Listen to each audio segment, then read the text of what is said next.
Adrian Moreau s'arrêta net dans le couloir de marbre, la main encore posée sur la poignée de la porte. Dans le salon, son fils Léo venait de prononcer un mot qu'il n'avait plus jamais dit depuis l'enterrement de sa mère. « Maman !»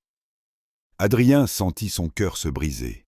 Et face à lui, assise par terre, il vit Élise, la nouvelle femme de ménage, tenant une vieille boîte à musique contre sa poitrine, pendant que ses deux jumeaux de 6 ans la regardaient, comme si elle venait d'ouvrir une porte interdite. Si vous aimez les histoires où les personnes les plus invisibles changent le destin d'une famille entière, abonnez-vous, laissez un like, partagez cette vidéo et dites en commentaire d'où vous regardez cette histoire. Adrien était rentré plus tôt que prévu ce soir-là. Il voulait seulement récupérer un dossier oublié avant de retourner à une réunion importante. Depuis 2 ans, sa vie n'était plus qu'un calendrier rempli, des appels, des signatures, des voyages. Il disait travailler pour ses enfants, mais au fond, Noé et Léo grandissaient dans une maison immense où son absence faisait plus de bruit que sa présence. Depuis la mort de Claire, leur mère, les 2 garçons s'étaient refermés. Noé ne dessinait plus que des maisons sans fenêtres. Léo ne parlait presque plus. Les spécialistes disaient qu'il fallait du temps. Adrien avait payé les meilleurs médecins, les meilleures écoles, les meilleures thérapies. Mais ce soir-là, ce n'était ni un médecin ni un professeur qui faisait revenir la voix de son fils. C'était Élise, la femme qu'il avait engagée pour nettoyer les sols. Elle tourna lentement la tête vers lui. Son visage devint pâle. Et avant qu'Adrien puisse parler, Noé serra la boîte à musique contre lui et murmura « Papa, pourquoi elle connaît la chanson de maman ?» Le silence tomba dans le salon comme une couverture lourde. Adrien fixa la boîte à musique. Elle était petite, en bois clair, avec une fissure sur le couvercle et une tache sombre près de la serrure.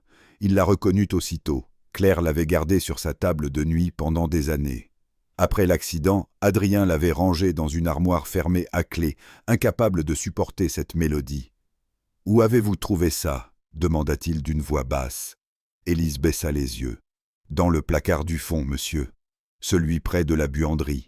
Il était entrouvert. Léo l'a vu avant moi. » Adrien regarda son fils. Léo ne fuyait pas. Pour la première fois depuis des mois, il gardait les yeux ouverts, fixés sur la boîte comme si elle contenait quelque chose de vivant. « Elle chantait cette chanson, » dit Noé. « Comme maman. » Élise inspira doucement. « Je ne savais pas que c'était la chanson de votre épouse. Je l'ai apprise quand j'étais enfant. Ma grand-mère me la chantait quand j'avais peur.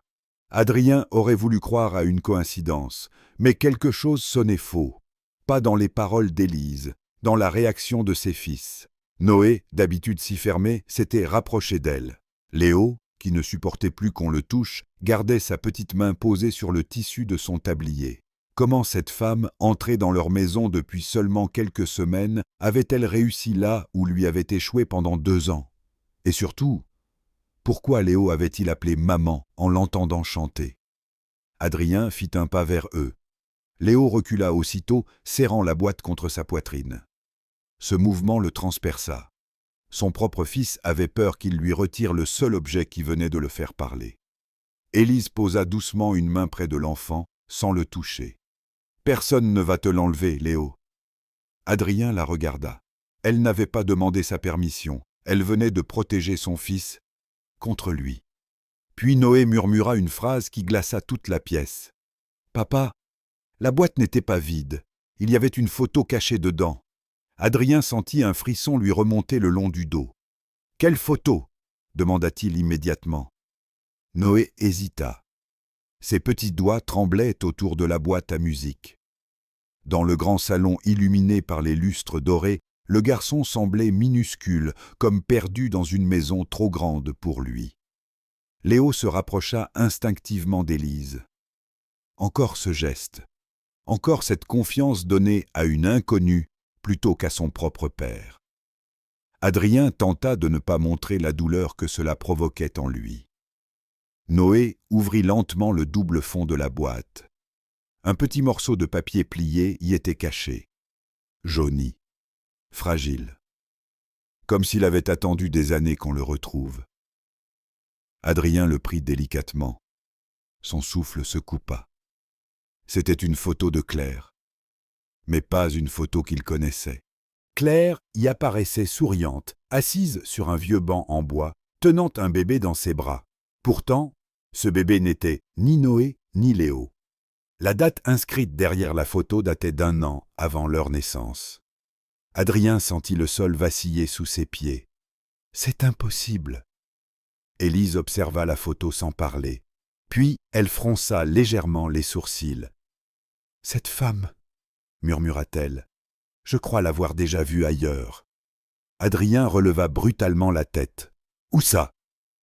Mais avant qu'elle puisse répondre, une voix glaciale coupa l'air derrière eux. « Qu'est-ce qui se passe ici ?» Camille. La fiancée d'Adrien venait d'entrer dans le salon, parfaite comme toujours, tailleur crème impeccable, rouge à lèvres intactes, un sourire élégant, qui disparut immédiatement lorsqu'elle aperçut la photo dans les mains d'Adrien. Pendant 1 seconde à peine, quelque chose traversa son regard, de la peur, une peur réelle. Puis elle se reprit aussitôt. « Les enfants devraient déjà dormir, » dit-elle sèchement. Noé baissa les yeux. Léo serra plus fort la main d'Élise. Adrien observa ce détail. Pourquoi ses fils semblaient-ils toujours se crisper quand Camille apparaissait? Pourquoi n'avait-il jamais vraiment remarqué cela avant? Camille s'avança lentement. « Adrien, donne-moi cette photo. » Son ton était calme, trop calme. Mais Élise regardait maintenant Camille avec une étrange intensité, comme si un souvenir ancien essayait de remonter à la surface. Puis, très doucement, presque malgré elle, elle murmura « Mon Dieu !» Adrien se tourna vers elle, et la phrase suivante fit brutalement tomber le silence dans toute la maison. « Je suis presque certaine d'avoir vu cette femme le soir où ma sœur a disparu. » Le verre que Camille tenait entre ses doigts glissa soudainement sur le sol. Le bruit éclata dans le salon comme un coup de feu. Personne ne bougea. Même les enfants semblaient retenir leur respiration. Adrien regardait Élise sans comprendre. « Votre sœur disparue ?» répéta-t-il lentement. Élise semblait déjà regretter ses propres paroles. Son visage avait perdu toute couleur. « Je me suis peut-être trompée. » Mais Camille intervint immédiatement. Trop vite.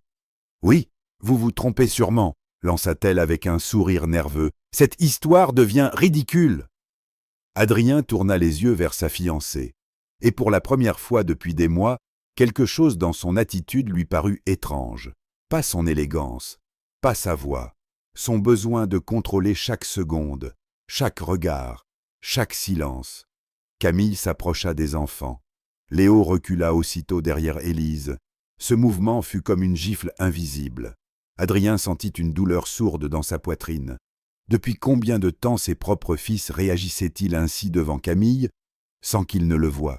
« Il est tard, » dit Camille plus froidement. « Les garçons doivent dormir. » Mais Noé secoua soudain la tête. « Non !»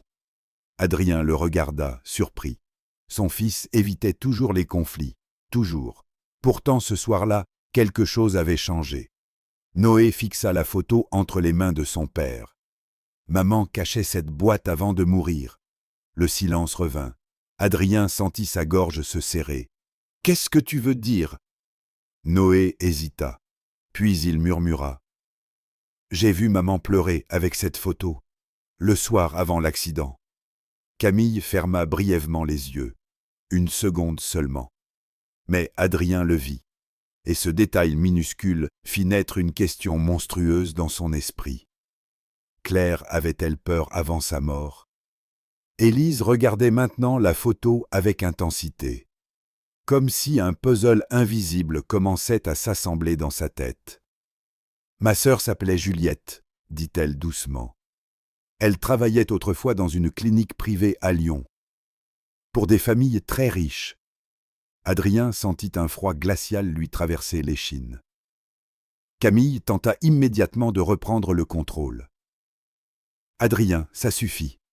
Cette femme mélange ses traumatismes avec notre famille. » Mais Élise continua. « Juliette a disparu après avoir découvert quelque chose concernant un bébé et une femme très puissante. Camille pâlit brutalement, et avant qu'Adrien puisse parler, Léo leva lentement les yeux vers son père. Sa voix tremblait, mais cette fois, les mots sortirent clairement. « Papa, maman disait que quelqu'un mentait dans cette maison. » La pluie commença à frapper les immenses baies vitrées du salon. Personne ne parlait. Adrien avait l'impression que l'air autour de lui devenait plus lourd à chaque seconde. Les mots de Léo résonnaient encore dans sa tête. Quelqu'un mentait dans cette maison. Pendant 2 ans, il avait cru que le silence de ses fils venait uniquement du traumatisme de l'accident. Mais ce soir-là, tout semblait différent. Comme si les garçons avaient essayé de lui dire quelque chose depuis le début, et qu'ils n'avaient jamais vraiment écouté. Camille força un sourire. Les enfants sont perturbés. Élise leur met des idées dans la tête. Mais Adrien ne la regardait plus de la même façon. Pour la première fois, il remarqua les détails. Ses doigts crispés, sa respiration plus rapide. Son regard fixé sur cette photo comme si elle représentait un danger réel. Élise se leva lentement. « Je ne veux pas créer de problème, monsieur Moreau. Mais ma sœur avait peur avant sa disparition. Elle disait qu'une clinique cachait des dossiers liés à des enfants déclarés morts à la naissance. » Adrien sentit son cœur ralentir brutalement. Camille s'approcha immédiatement. « C'est absurde. » Mais Noé murmura presque en même temps. « Papa, maman parlait souvent au téléphone la nuit. » Adrien se tourna vers lui. « Avec qui ? » ?»« Je ne sais pas. Mais après les appels, elle pleurait toujours. » Le tonnerre éclata dehors. Puis Léo tira doucement la manche d'Élise. « La dame de la photo, elle ressemble à la tante Juliette. » Élise pâlit. Adrien regarda encore la photographie. Claire, le bébé inconnu, le vieux banc. Et maintenant, cette histoire de clinique. Un souvenir brutal lui traversa l'esprit. Quelques semaines avant sa mort, Claire lui avait demandé une chose étrange. « Si un jour quelque chose m'arrive, promets-moi de protéger les garçons même contre les gens proches de nous. » À l'époque, il avait cru à une peur irrationnelle.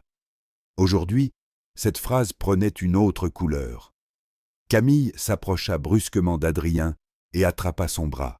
« Tu me fais confiance, n'est-ce pas ?» Mais avant qu'il puisse répondre, la sonnette de la villa retentit. 3 coups secs, violents. Le majordome alla ouvrir. Quelques secondes plus tard, il revint livide. « Monsieur, il y a une femme dehors. » Adrien fronça les sourcils. « Quelle femme ?» Le majordome déglutit difficilement. « Elle dit qu'elle connaissait votre épouse. » Puis il ajouta, presque en chuchotant. « Et elle affirme que Claire n'est peut-être pas morte dans un accident. » Le tonnerre fit trembler les vitrées au moment où la femme entra dans la villa. Elle était mouillée par la pluie, le manteau trempé, les cheveux collés à son visage. Elle devait avoir une 50aine d'années, mais son regard semblait porter des années de peur. Adrien s'avança immédiatement. « Qui êtes-vous » La femme regarda Camille, et pendant une seconde entière, la fiancée d'Adrien cessa totalement de respirer. Ce détail minuscule suffit à confirmer une chose terrible. Elle se connaissait. « Je m'appelle Marianne Delcourt » murmura la femme. « J'étais infirmière dans la clinique Saint-Vincent. » Élise blanchit immédiatement. « La clinique où travaillait ma sœur ?» Marianne hocha lentement la tête, puis elle regarda Adrien avec une tristesse presque insupportable. « Votre épouse a découvert quelque chose qu'elle n'aurait jamais dû voir. » Le silence dans le salon devint étouffant. Adrien sentit ses jambes se tendre. « Parlez clairement. » Marianne sortit une enveloppe usée de son sac. Claire avait commencé à enquêter sur des dossiers falsifiés, des bébés déclarés morts, puis vendus à des familles riches à travers un réseau privé. Camille ferma brutalement les yeux. Adrien se tourna vers elle, et cette fois, il vit enfin ce qu'il refusait de voir depuis des mois. De la panique, réelle, vivante. Marianne continua. « Votre épouse avait découvert qu'une femme liée à ce réseau fréquentait régulièrement votre maison après sa mort. Adrien sentit son cœur ralentir. Il regarda lentement Camille. « Non, » murmura-t-il. Camille secoua immédiatement la tête. « Adrien, écoute-moi. » Mais Marianne ouvrit l'enveloppe. À l'intérieur se trouvaient plusieurs photos.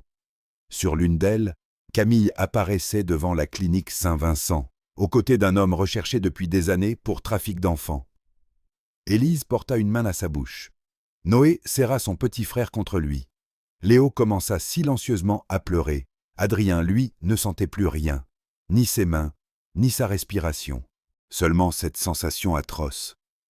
La femme qu'il s'apprêtait à épouser était peut-être liée à la vérité qui avait détruit Claire. Camille recula lentement. « Ce n'est pas ce que vous croyez. » Mais Adrien éclata enfin. « Mes fils avaient peur de toi. » Sa voix résonna dans toute la villa. Les enfants sursautèrent.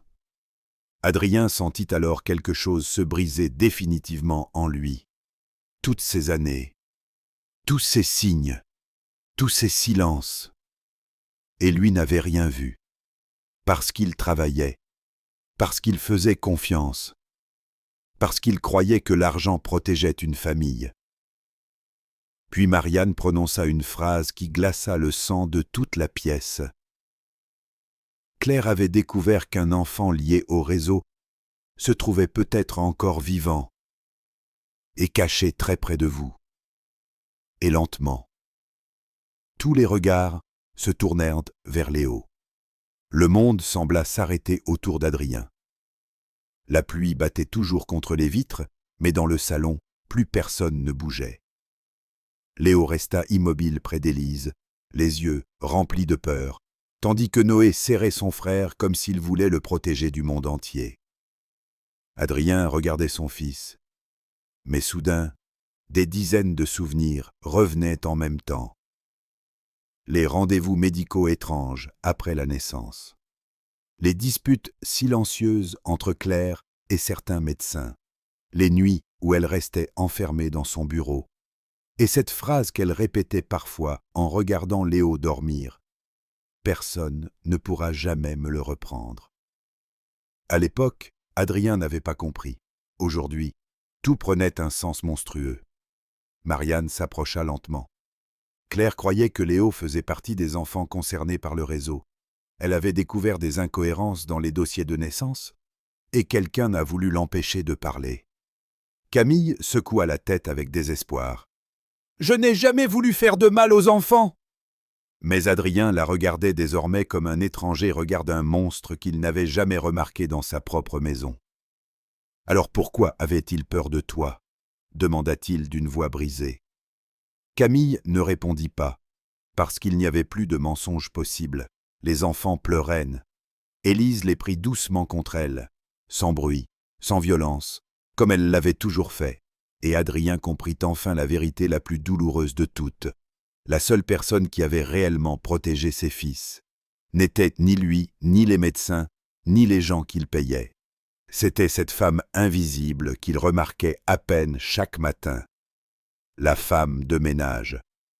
Quelques semaines plus tard, l'enquête officielle commença.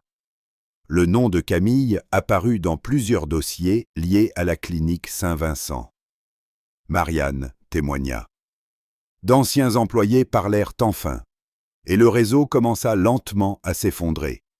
Mais pour Adrien, la vraie reconstruction ne se trouvait pas dans les tribunaux. Elle commença un soir très simple, dans la cuisine, sans domestique, sans réunion, sans téléphone. Juste lui, assise avec ses deux fils pendant qu'Élise préparait du chocolat chaud. Léo leva alors doucement les yeux vers son père. « Tu vas encore partir longtemps ?» Adrien sentit les larmes monter, puis il secoua lentement la tête. « Non, cette fois, je reste. » Et pour la première fois depuis la mort de Claire, ses deux fils vinrent se blottir contre lui sans peur. Parce qu'au milieu des mensonges, de l'argent et des apparences, quelqu'un avait enfin appris à voir ce qui comptait vraiment. La vraie richesse n'était pas dans les murs immenses de la villa. Elle était dans les personnes qu'on oublie souvent de regarder. Jusqu'au jour où elles sauvent une famille entière.